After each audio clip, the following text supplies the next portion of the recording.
Mumien finde ich wirklich spannend und ich durfte sogar mit meiner Mitarbeiterin Tina mal viele Nächte im größten Mumienkeller der Welt in Palermo verbringen, wo überall an den Wänden stehend und liegend, teils auch in Särgen, vertrocknete oder eben auch skelettierte Menschen, die dann keine Mumien sind, sich aufhalten und da so ihr Ding machen. Die starren die Leute an, die Glasaugen sind rausgenommen worden, weil die im Krieg von den Soldaten mitgenommen wurden, also im Zweiten Weltkrieg so als Souvenirs.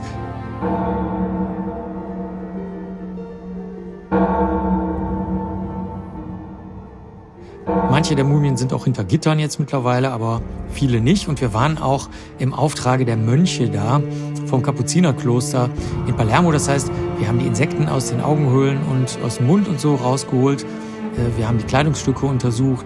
Wir haben mal geschaut, wie in dem sogenannten Abtropfraum, dem Collatoio, wie da die Mumien hergestellt wurden.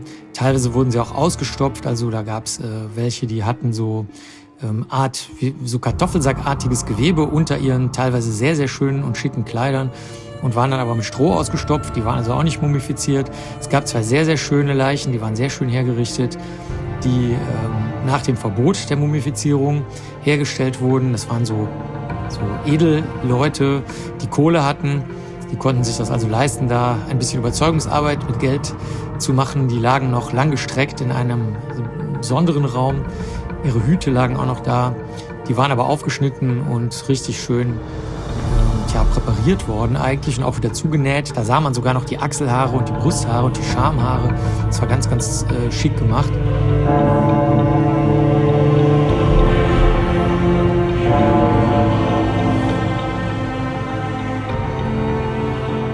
Viele waren auch mittlerweile schon total runtergerockt, aus der Wand rausgefallen, Kopf ab, total vertrocknet und zerplatzt.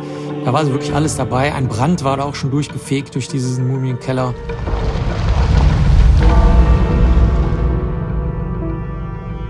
Wo dann auch viele Kleidungsstücke verbrannt waren, die gelöscht worden waren. Aber das hat es natürlich nicht besser gemacht. Und so haben wir auch noch mit der kleinen Rosalia, das ist ein kleines Mädchen, die so heißt wie die Stadtheilige von Palermo, also Rosalia. Mit der haben wir da unsere Nächte verbracht. Die Touristen und Touristinnen, die fanden uns irgendwie gruselig, deswegen durften wir nur nachts da arbeiten. Die Mumien fanden die nicht gruselig, die Touristen, sondern uns, die Forscher und Forscherinnen.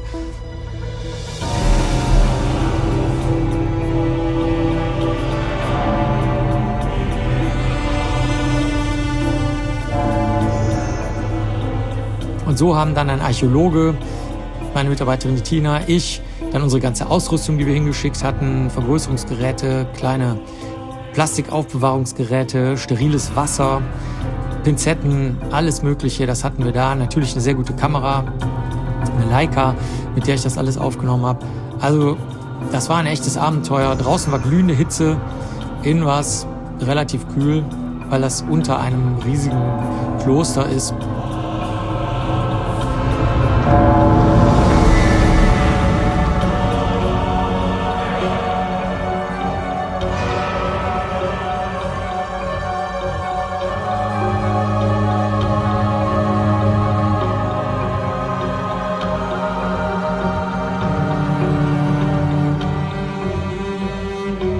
Wo früher mal 300 Mönche wohnten, jetzt nicht mehr.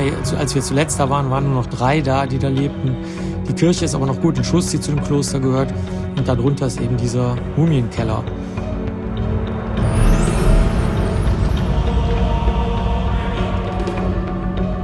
Die Sorten von Menschen, die dort leben durften, das waren Jungfrauen, also nicht verheiratete Frauen.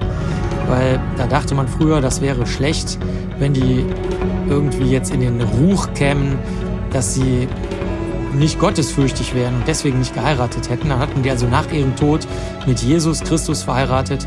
Die lagen da mit so Papierkrönchen, die man auch noch sehen konnte, diese Krönchen.